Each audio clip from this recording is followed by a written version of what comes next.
The next we will talk about IP packets. An IP packet contains all the necessary information to arrive to its destination. It can be added into two parts, the header and the payload. The header contains information that allows the packet to be delivered to its destination and the payload retrieved. This header decreases slightly the quantity of information that can be transported since it occupies space.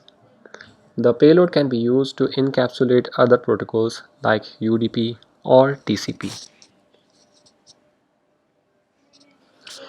Here you can see an illustration of IP packets, that is header of IP packets 0, 1, 2, 3 and so on, all the numbers available.